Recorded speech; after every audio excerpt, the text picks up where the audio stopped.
Purple songs can fly on the airwaves. They just need a chance to start.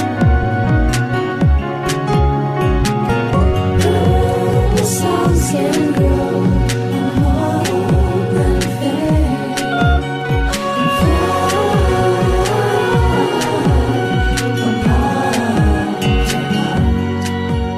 Did you know Purple Songs Can Fly? Welcome to our program, produced by the Children in Treatment at the Texas Children's Cancer and Hematology Centers. Our program is about great music made by some terrific young talents. Now, here are the hosts of Purple Songs Can Fly. Today we'll be speaking with Anita Kruse, who is the founder of Purple Songs Can Fly. So, Miss Anita, first of all, I'd just like to know your background. I mean, where did this begin? So, well, I am a pianist, songwriter, and I was a visiting artist here in the Cancer Center for several years, and I would come in with a friend of mine, a flutist, and we would play concerts in the infusion area. Oh. And we came every couple of months and played. And as I think you know, they're able to you can kind of hear the music through the clinic. Right. And I think the staff and not only the patients enjoyed it, and our music was kind of mellow and kind of low key. So Carol Heron, who you know is the Arts and Medicine Director, invited us back many times. And during that time, I learned about what was going on in the Arts and Medicine program. And I learned about all the different kinds of arts that Carol brings in. So there was a lot of visual art, and lots of drawing and painting and sculpture, and all kinds of visual artists would come in. And she also brought in writers in the schools. So writers would work with kids to write their own poems and just creative writing projects. And all of the music that came into the clinic was performance-oriented. So there would be musicians from the Houston Symphony, from the opera. That's great. Visiting songwriters. Yes. And so I was really interested in this idea of this other part of music, which is the creation of music, and how we could do something here that was about creating music. Because that's more of a one-on-one experience with a composer and a child. And I'd been doing that with my own students. I had many piano students over the years, and oftentimes I would have the child write a song as part of their lesson or compose a piece of music as part of their lesson. That's neat. And so it was always something that, for me, was the most exciting part of a piano lesson, because a lot of learning the piano is very repetitive, but writing a song is always different. It's always new. It's always alive. And to see what the kid comes up with. Yes, because it would always be something different. Whatever was going on with them, or whatever their mind might fly to, it was just wow. And so I was always really invigorated by that part of teaching music. Right. And so during this time that I was a visiting artist, I had created a home studio where I would bring my students back and we'd record their songs or their pieces.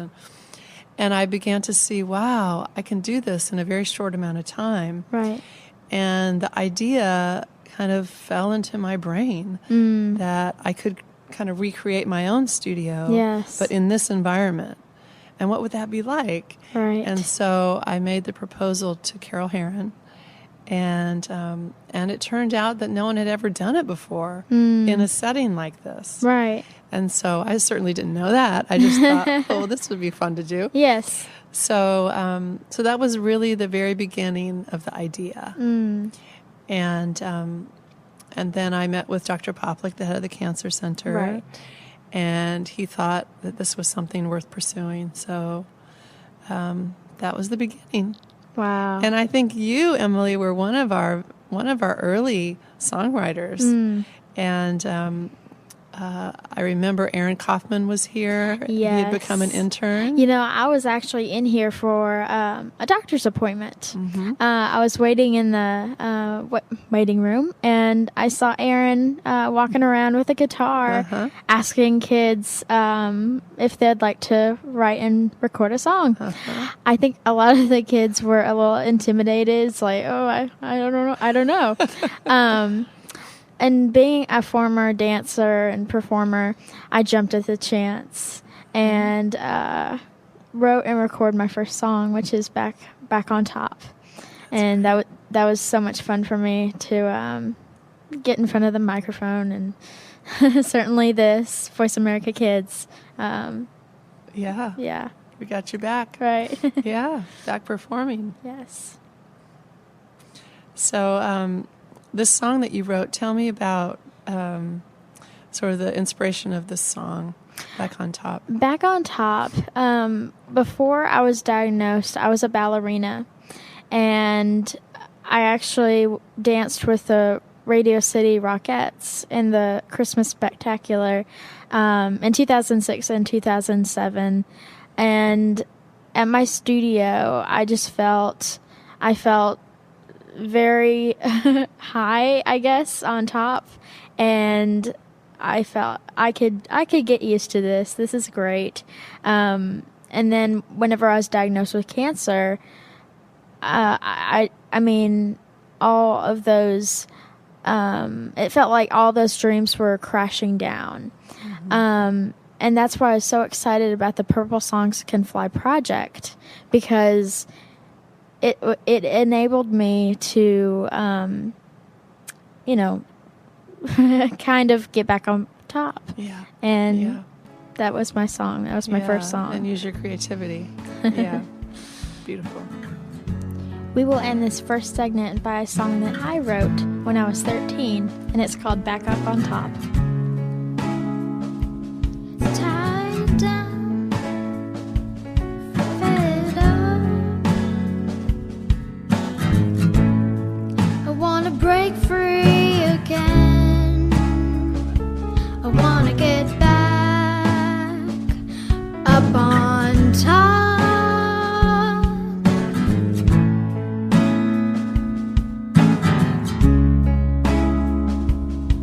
Stuck here, shouldn't be here. Wanna break free again. I wanna get back up on top.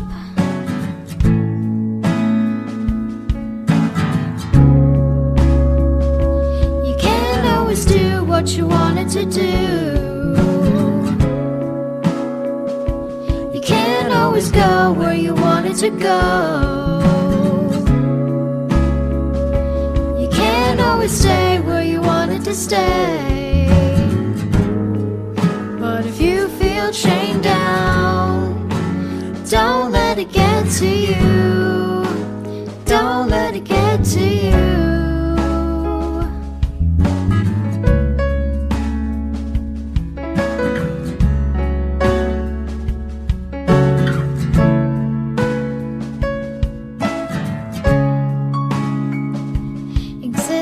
Exhilarating, hard to describe,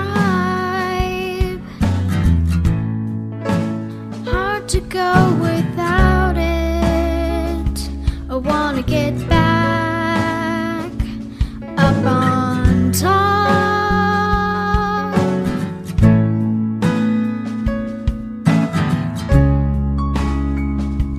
Feels like I'm flying, feels like I'm still. Hard to go without it. I wanna get back up on top.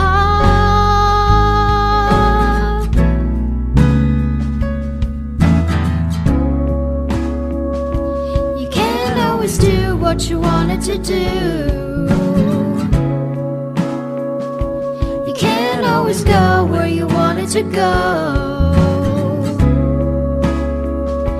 You can't to stay. But if you feel chained down, don't let it get to you. Don't let it get to you.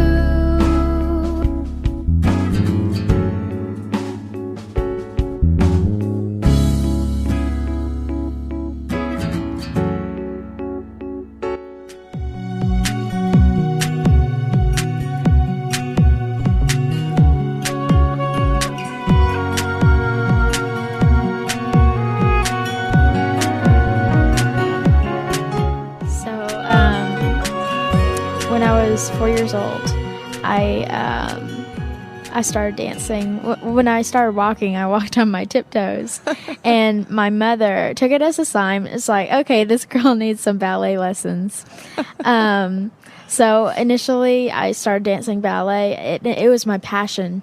I danced ballet and jazz and a little tap, and I'm like, this is great. I could get used to this. And in 2006, I heard of an audition my ballet teacher told me of, and it was for the Radio City Christmas Spectacular with the Rockettes. Oh. And it was in downtown Houston at the Hobby Center. And I'm thinking, oh, gosh, I'm kind of nervous about this because it was to be on point, which is on toe, and I had just gotten on, and it's a lot harder than it looks. Wow. And so I got there, and I'm like, oh, this is great. I'm probably the least experienced dancer here. So I really did it as a favor to my teacher, not thinking of anything actually getting in the show, but as a great experience. Yeah. During the actual audition, I fell out of the turn, and I'm like, okay, that's the end of it. Oh, my gosh. I was the only one in Houston to land the role. Whoa. Yes. Emily. And I thought I was the least experienced dancer. I probably was. So I did the show in 2006 in Houston, and went to, I was invited to do the audition in New York at the Radio City Music Hall. Oh, my goodness. To do the show again. Wow. And so I went and landed the role again, and went to Nashville, Tennessee. Oh, my gosh, Emily. And performed it at the Grand Ole Opry. Oh, my goodness. Wow. In 2007. Wow. That is amazing. Yes. So at Radio City Music Hall, it's beautiful. It's a lot bigger than I thought it would be. It's a big space. Huge stage. Big stage, And yeah. We took the backstage tour, and it just so happened that in New York, I met up accidentally with my partner that was in the Houston show. Oh, my goodness. Yes. So that was really neat. Wow. And New York is so big. It's so big. It's the Big Apple. Oh, yes. We went to the top of the rock, and we could look over, see the Empire State Building, and everywhere. It was beautiful. Wow. Beautiful. All the city lights, and that's when the city comes alive. Oh, beautiful city. Yes. So beautiful. Yes. Well, I remember you talking about the song you wrote called Dream Big being inspired by this trip to New York. Right. Is that right? It was inspired by the show, actually. Because initially, the first show I was in, I was playing a role as a little child coming to the show. I would actually sit in the audience after a few scenes, and Santa, it was a Christmas show, so Santa would come down for looking for someone that would want to come up on stage, a volunteer, and I would act like, okay, I'm a little kid, I want to go up on stage.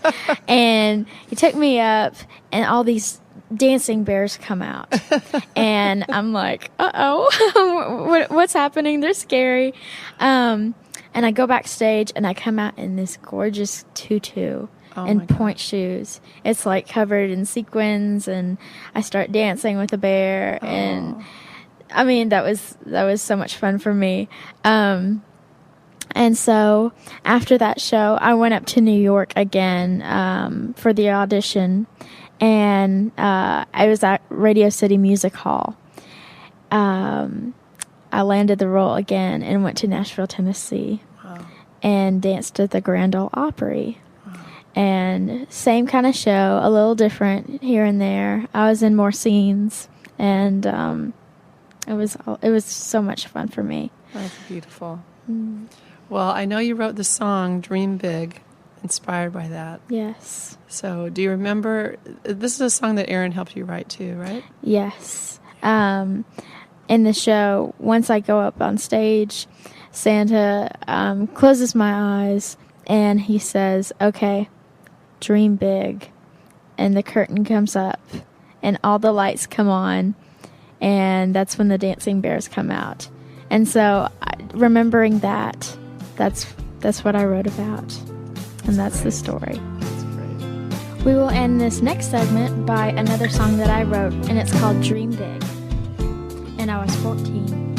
Look at all I've been through. Look at all I've missed. But even though it was hard, I know the right path was the one followed. Cut off so abruptly, being away from friends. But it's made me stronger. Opened up my eyes to see that change is good enough for me. And now I realize that you can dream big. The curtains up, the stage is set. We've come to life, and now it's time to dream big. To dream big.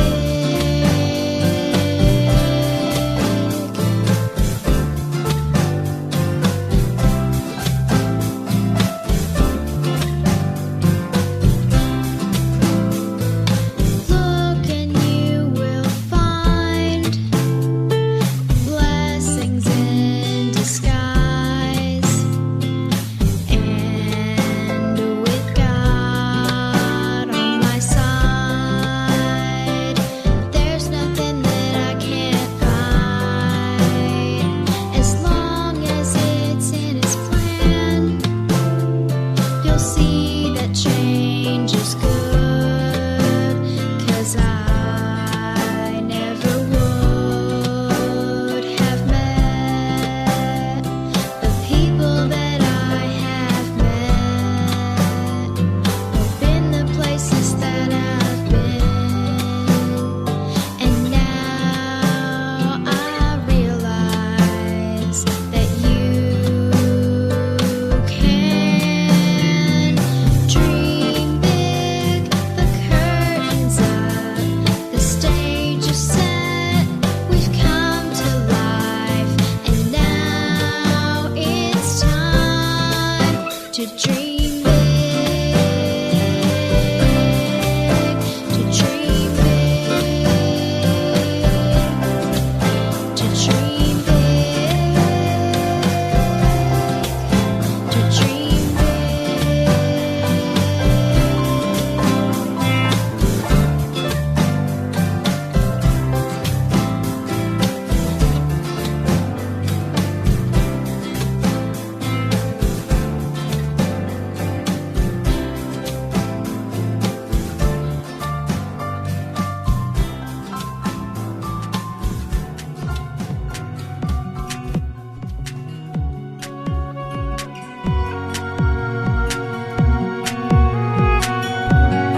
So speaking of the Big Apple, New York City, I hear that Purple Songs is going to go up to New York City. are. Can you tell us about that and how that came to be? Yes. Well, this all began several years ago, actually in the beginning of Purple Songs, I have a friend whose name is Libby LaBelle, and she's the conductor of the Texas Medical Center Orchestra in Houston.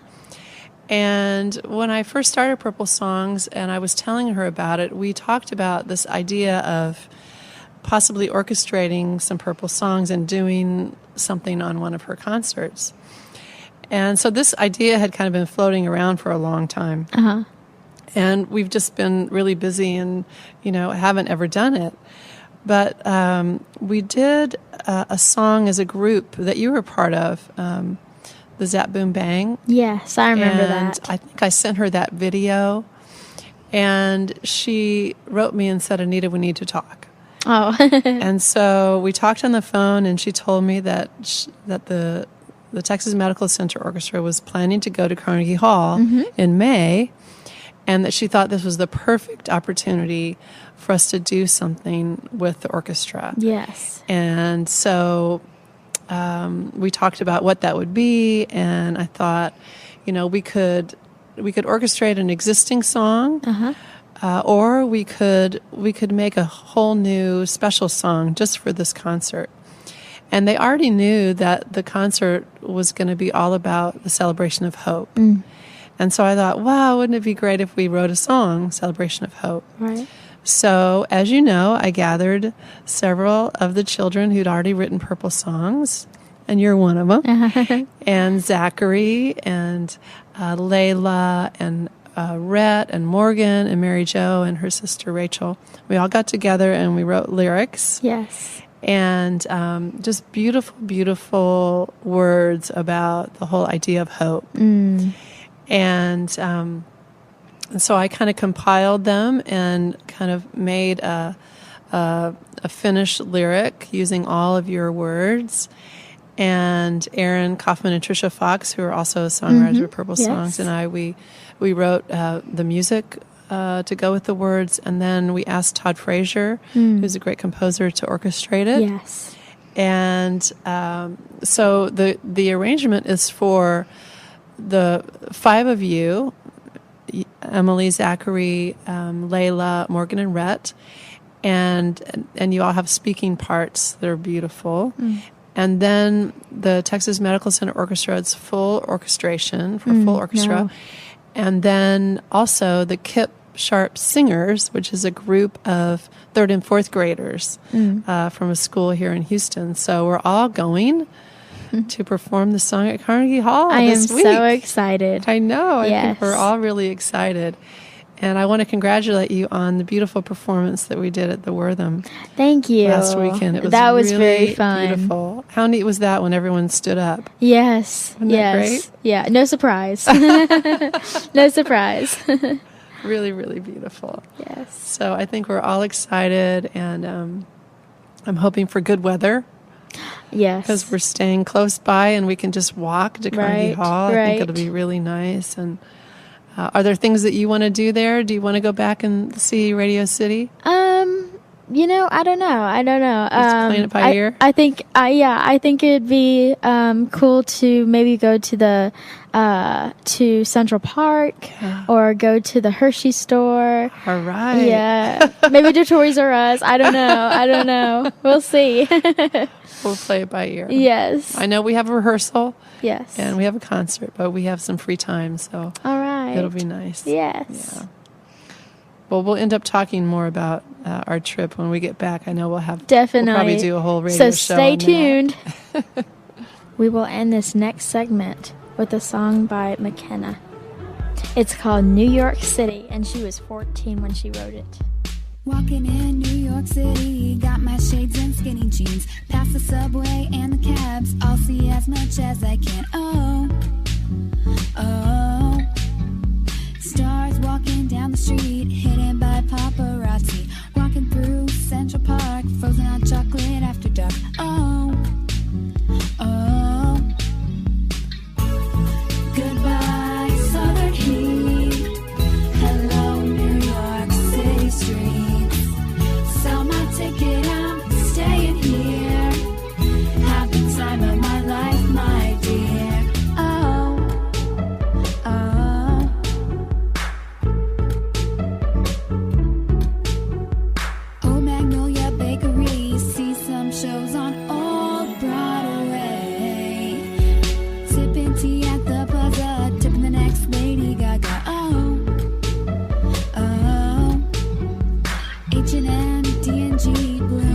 Smells looks good on me. FAO, Toys R Us, NYC might bankrupt us. Oh, oh. Goodbye, Southern heat. Hello, New York City streets. Sell my ticket, I'm staying here. Have the time of my life, my dear. Goodbye, Southern heat. Hello, New York City streets. Sell my ticket, I'm staying here. Have the time of my life, my dear. Oh, oh, oh, oh, oh.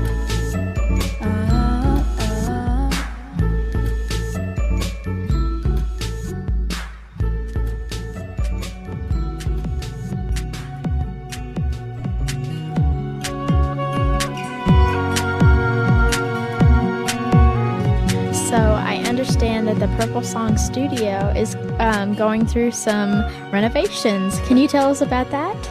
Yes. Well, the whole cancer center is actually being renovated. Yes, I noticed. So there are lots of changes going on.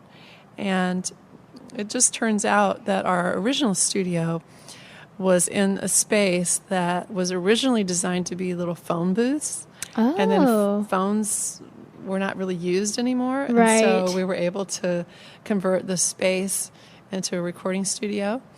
But that whole area is going to be clinical space. Okay. So we're going to be in a new space that is actually bigger.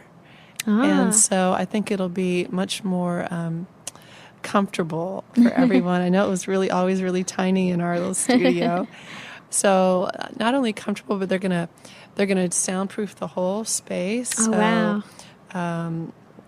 That'll be great. And they're also gonna include a big window that'll be a soundproof window. Oh, but, wow. But a lot of people come through, and when they come on tours in the cancer center, you know, this is one of the stops that I think everyone takes them on so that they can see the recording studio. Yes. So since it's kind of part of the tour, they're going to open it up so that you can see in. Oh, cool. And if a child doesn't want to be watched while they're recording, we'll be able to kind of close the blinds. Oh, okay. But when we're not here, we'll keep it open and they can kind of see in the studio. That's I a think great that'll be really idea. neat. That's a great idea. Yeah, and we'll have also room for a lot of storage. We have a lot of, we've written almost 500 songs now. Congratulations. Yeah, so we have a lot of just things that we need to keep in the studio. Yes. And just records of things. So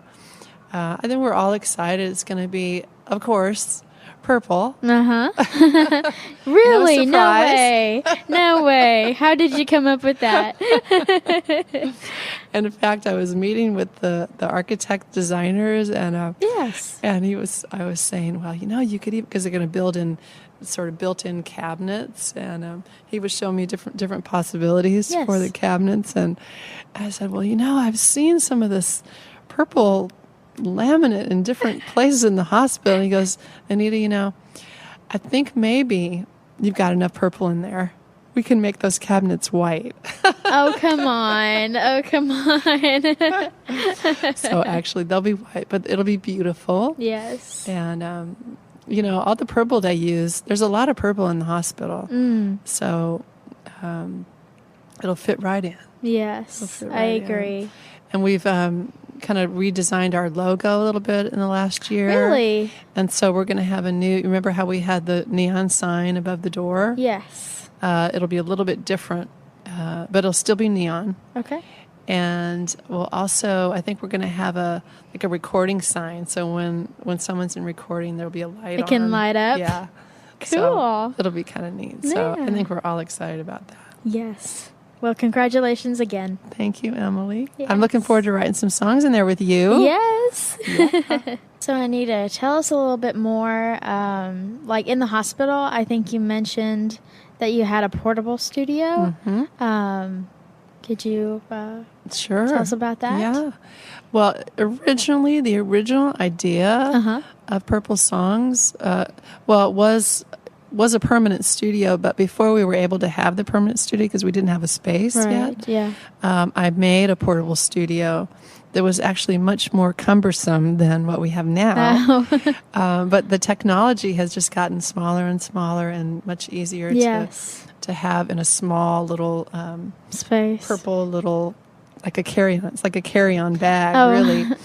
And so that's what we have now, and we're able to go inpatient and work with children bedside. Oh, that's great. It's very simple and easy and comfortable and convenient. Yes. My original portable was actually kind of like a computer desk, kind of a small desk on rollers. Yes. So it was just a little more difficult to take into a room. But this has been great, and we'll continue to do that. I mean, my goal for the Cancer Center is to serve as many children as we can. Yes. And we haven't ever gotten to the point where the studio is operating like all day, every day. So when I started, it was 1 day a week, and then gradually we added days, but usually mornings. And mornings are usually the busiest time in the Cancer Center, so it's the perfect time to be here. But I would like to see the studio used all day, and so that would mean more staff. Yeah. So that's one of my goals.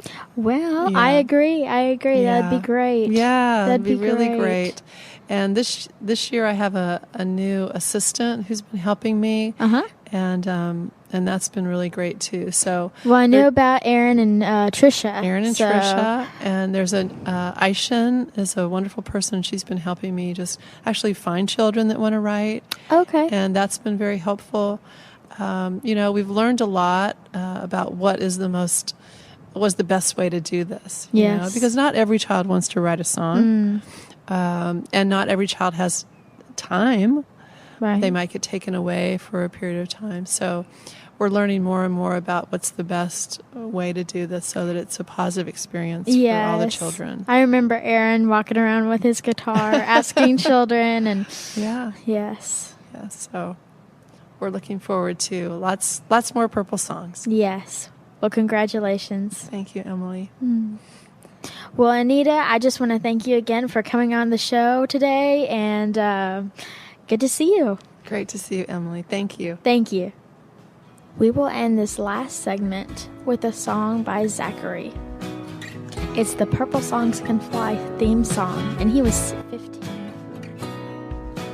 There comes a time in some children's lives, what they need is a purple dream to take them away to far-off places and magical spaces, kings and queens of hopes and dreams, a place to sit, words to share, imagination to take them there. So make a wish and sing it loud. You know your heart will show you how. Fly high above, feel the love. Purple songs can give you wings. Purple songs can set you free.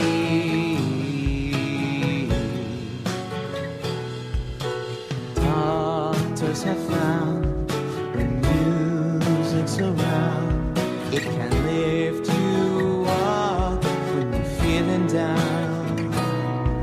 Shots the pain, the hurt you face. All your fears can disappear. The hope's alive, the light is bright. A place to sit, words to share, imagination to take you there. So make a wish and sing it loud. You know your heart will show you how. Fly high above, feel the love. Purple songs can give you wings. Purple songs can set you free. Could you imagine it? Could it be true? That awesome song have come from you. Take your song and send it along across the horizon to space and beyond. It's all yours. Fly high above. Feel the love. Purple songs can give you wings. Purple songs can set you free. Set you free.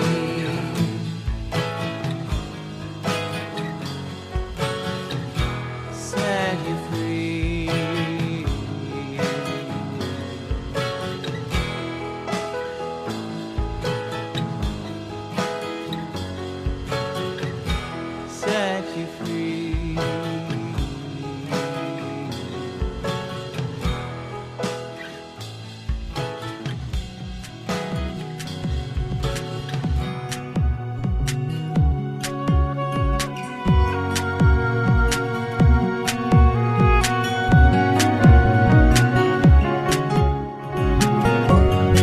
Thanks for listening to Purple Songs Can Fly.